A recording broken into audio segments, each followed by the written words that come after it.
Salut à tous, on se retrouve pour le premier épisode de ma série Le Tribunal et aujourd'hui on va parler de Joao Cancelo. Le but de la série c'est de faire le bilan sur la saison du joueur en tenant en compte le contexte, la saison dans sa globalité, le profil du joueur et son utilisation.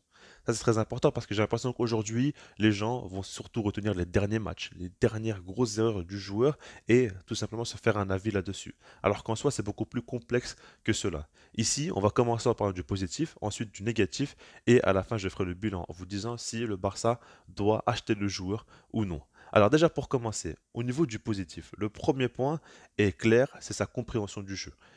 Cancelo a joué du côté de Manchester City avec Pep Guardiola. Donc évidemment que le jeu de position, il le connaît très très bien. Et si on regarde cette saison, il a commencé en jouant en poste de latéral droit, mais avec un rôle hybride évidemment. Déjà, avec ballon, le Barça jouait avec seulement deux défenseurs centraux et il y avait trois joueurs devant la ligne défensive pour assurer le milieu de terrain. Cancelo s'incorporait dans le milieu de terrain, jouait aux côtés de De Jong et Gavi dans un premier temps, et il avait un rôle intéressant parce qu'il pouvait beaucoup se projeter aussi dans le demi-espace droit. On va dire qu'il pouvait aussi alterner avec l'ailier. Et à ce niveau-là, il y a un match quand même référent, c'est celui face au Real Betis, où il te fait un match dingue, il met un but magnifique. Et là, on voit très clairement qu'offensivement, il peut apporter beaucoup, beaucoup de choses et à la création du jeu aussi. Donc, c'est le type de joueur qui est à l'aise techniquement, qui peut créer le jeu, mais qui peut aussi terminer les actions par le but, par la passe. Donc là, évidemment, c'est très très fort. Ensuite, Baldé s'est blessé. Et normalement, son remplaçant, c'est Marcos Alonso. Maintenant, lui, il a passé toute la saison en étant blessé alors qu'il ne jouait pas. Bon, ça, je ne saurais pas vous expliquer comment c'est possible. Mais Cancelo, lui, a dû jouer au poste de latéral gauche. Alors qu'il est droitier, mais c'est pas grave pour lui. Il a déjà joué comme ça à City. Ici, la différence, c'est que Xavi, entre-temps, a changé un petit peu de tactique. On est repassé à trois défenseurs centraux quand l'équipe avait le ballon. Et donc, Cancelo, lui, devait devenir l'ailier lors des phases de possession. Et à ce niveau-là, on lui demande quand même de faire des choses totalement différentes. Pour lui, ce n'est pas un problème. En fait, c'est simple. En dehors de la Yamal, selon moi, Cancelo a été le meilleur ailier de l'équipe. Le joueur qui faisait le plus de différence, balle au pied, et ça a été impressionnant. Encore une fois, on a vu quelques matchs où il a pu faire la différence dans ce rôle-là, notamment face à Porto, où il met un but magnifique. Et Cancelo prouve qu'il peut vraiment être très très fort en un contre un, dans le dribble, dans les derniers mètres, aussi dans un rôle totalement différent. Ensuite, c'est un joueur qui a en plus une énergie conquérante. Ça, c'est vraiment peut-être ce que j'aime le plus chez ce joueur-là, parce qu'on voit que c'est un joueur toujours très déterminé, qui va aller au bout des choses et qui va tout le temps chercher la victoire. Ce qu'il faut comprendre, c'est que si on en revient à un moment clé de la saison, le match face à Porto, le match retour en Ligue des Champions en des phases de groupe. Si on regarde bien, le Barça revenait d'une défaite face au Shakhtar. À ce moment-là, le Barça avait le même nombre de points que Porto et donc venait d'une défaite. Et c'est-à-dire que si le Barça perdait face à Porto et que entre-temps le Shakhtar battait Anvers, à ce moment-là, le Barça était éliminé des phases de groupe de la Ligue des Champions pour la troisième saison consécutive. Et à ce moment-là, ça aurait été une crise, mais monumentale, et il n'y a pas de quart de finale Ligue des Champions. Si vous pensez qu'aujourd'hui la saison est catastrophique, imaginez si le Barça était éliminé des phases de groupe déjà à ce moment-là. Là, ça aurait été vraiment, vraiment, vraiment dramatique. Mais un homme a fait la différence, c'est Cancelo. Parce que dans un premier temps, avant le match, il fait une déclaration où il dit tout simplement que c'est un match ultra important, qu'il va falloir tout donner et qu'il est déjà prêt à sortir un gros match. Il le fait parce qu'au final, ses actes ont tout simplement répondu à sa place. Il a vraiment fait un gros match. Il a marqué un but déjà qu'on va retenir avec une grosse différence individuelle. Surtout que ce but-là, il le met juste après que Porto ouvre le score. Imaginez-vous, hein, Porto menait au score. Shakhtar a gagné son match. À ce moment-là, le Barça a été virtuellement éliminé. Mais non, grâce à Cancelo, ça n'a pas été le cas. Aujourd'hui, on retient ses erreurs en quart de finale des champions. Mais il faut bien comprendre que sans lui, on ne serait même pas allé en huitième de finale. Donc voilà. Maintenant, ce qui est intéressant, c'est qu'après le match, il y a encore une déclaration mémorable où on lui demande quels sont ses ressentis par rapport à son match personnel. Et lui, il répond que tout ça a été possible grâce à Frenkie de Jong, que c'est l'un des meilleurs milieux de terrain avec qui il a pu jouer et qu'il a vraiment fait la différence et qu'il a pu permettre à Cancelo justement d'être meilleur. Et ça, c'est important quand on sait qu'il y a des joueurs comme par exemple Gundogan qui n'hésitent pas publiquement à rabaisser un joueur de l'équipe comme par exemple Araujo lors de son carton rouge face au PSG. Bah, Cancelo, lui, va soutenir ses coéquipiers. Ensuite, par rapport au côté plus négatif, le premier est assez évident. C'est par rapport à ses lacunes défensives. Les exemples sont parlants. On l'a vu face au PSG lors du match retour où il provoque un penalty idiot et ensuite il est fautif lors du but d'Ousmane Dembélé qui est dans son dos et qui le laisse totalement libre. Après, face au Real Madrid, c'est à peu près la même chose, hein. Vasquez l'a dribblé de manière beaucoup trop simple, va ensuite provoquer un penalty, et puis Vasquez, encore une fois, lui, sera libre, comme pour Dembélé dans son dos, il va le laisser frapper et marquer, tout simplement. Donc là, il est fautif 4 fois sur 2 matchs, c'est quand même énorme, et là, tout le monde se dit tout simplement que c'est un joueur beaucoup trop limité défensivement, et qu'il va falloir revoir s'il faut le recruter ou non. Maintenant, par rapport à tout ça, j'ai des choses à dire. Déjà, je l'avais déjà dit, et tous ceux qui avaient déjà vu Joao Cancelo jouer au football, vous savez très bien que sa lacune défensive, ce n'est pas nouveau. On était tous au courant. Ça a toujours été son principal problème, et ça a toujours été un meilleur contre-attaquant qu'un défenseur. Ça, on le savait. Maintenant, il y a beaucoup de questions à se poser.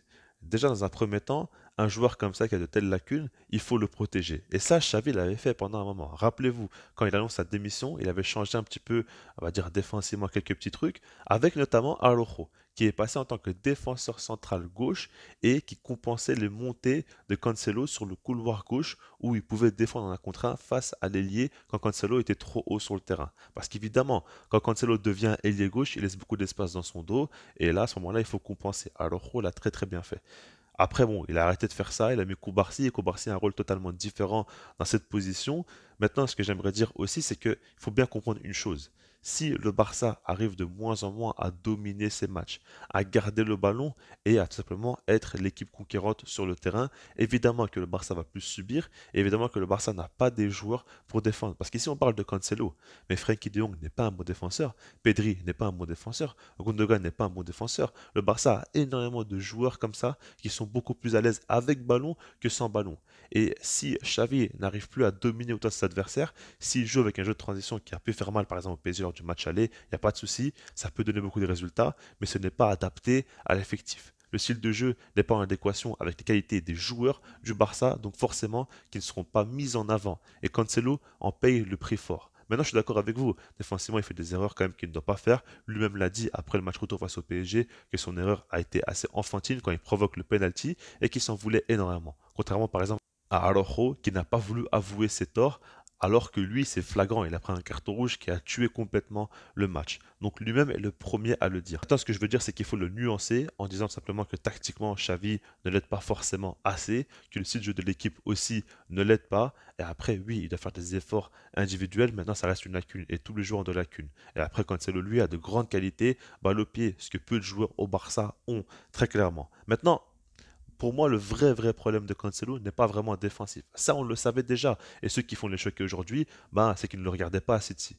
Le truc surtout, c'est que pour moi, des fois, il est un petit peu trop arrogant dans son jeu. Des fois, il veut un peu trop briller individuellement. On le voit notamment lors des sorties de balles où il voudra souvent trop faire de différences individuelles alors qu'il pourrait jouer beaucoup plus simplement et le ballon circulerait beaucoup plus rapidement aussi. Ça, c'est ce qui me dérange un petit peu et souvent, il le fait quand il commence mal ses matchs. Quand il perd un ou deux ballons, ben, il veut se rattraper en faisant un peu trop.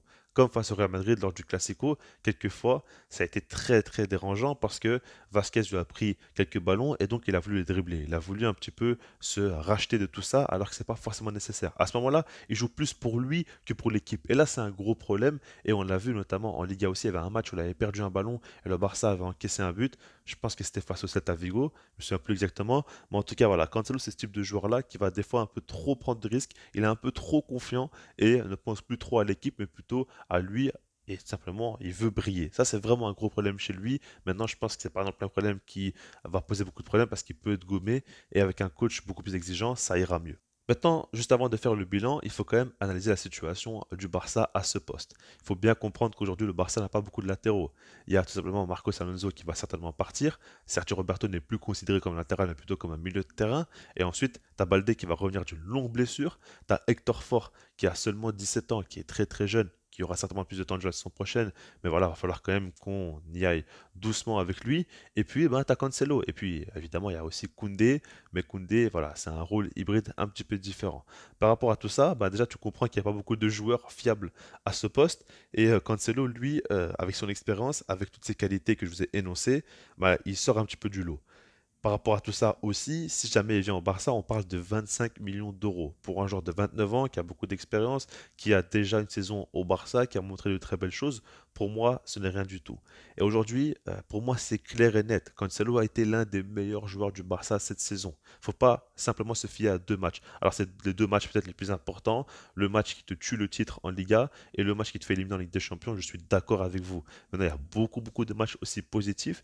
Et tout simplement, Cancelo n'est pas le seul joueur qui a été sous-performant ces derniers temps.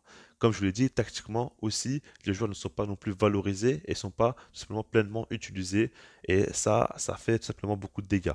Par rapport à tout ça, pour moi, Cancelo, évidemment, qui doit rester au Barça. Et ceux qui pensent le contraire sont ceux qui n'arrivent pas à analyser et à comprendre le joueur, qui a certes de lacunes défensives, mais qui a beaucoup plus de qualités que de défauts. Et si jamais un coach arrive à bien mieux l'utiliser, vous verrez encore plus de qualités. De toute façon, faut pas non plus réfléchir très très loin. Déjà cette saison, il a fait énormément de bonnes choses et sans lui, tout aurait été beaucoup plus compliqué. Donc voilà, par rapport à tout ça, j'espère que vous aurez compris mon point de vue. Je vous laisse là-dessus, puis sinon moi je vous dis peace.